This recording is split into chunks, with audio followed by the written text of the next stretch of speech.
Hi all, today we will see how to create a folder with the help of pmrep command in Windows. So for that we need to log in into the command prompt. So first of all you need to change the directory and you need to mention the directory where your client is installed on your machine, and for that you can search your client where it is installed. So I have a client installed on this particular path. So after the client you need to go to the bin path and change the directory here in the command prompt. So once you change the directory, then you need to connect to the repository. So for that particular repository, the repository for which you wanted to create a folder.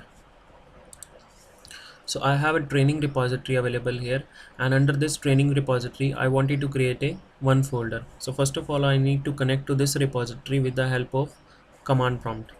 So for that I have a command which is known as a pmrep command, and it will help me to connect to the repository. So here I need to give few parameters. The first parameter is the connect, and then I need to give the name of the repository, and then I need to give the name of the domain and username and password to connect to that repository. So you can use the same command also, copy paste it, and it will connect to the repository. So it shows a message here that connect completed successfully. So once it is connected to the repository, the next task is to create a folder.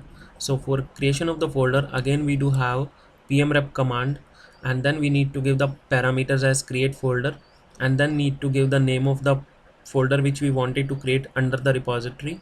And then if you have the ldap domain, then type ldap here with the -a option, otherwise by default it will be a native. And then you need to give the permissions to that particular folder. So here you will give the permissions in terms of 3 digits. The first digit belongs to the owner, the second digit belongs to the group under which that particular owner belongs to, and third is for all. And these combinations of 777 can be associated with the read, write and execute permissions. So if you will type only as a 4, so it means that you are giving only as a read permission. If you will type only as a 2, you are giving the write permission, and similarly 1 for execution. So basically you can type individual numbers or can make the sum of all these associated numbers. So it is your choice how you want to give the permissions. So here I am giving the full permissions to all the users. So I just copy and paste it here on the command prompt. So before I run this, I just wanted to show you that I don't have any folder under this particular training repository. Now we'll run it. So it shows that a folder is completed successfully and it has been created. So here you can go to this repository, once disconnect and connect it again. So here you can see that a new folder has been created under this.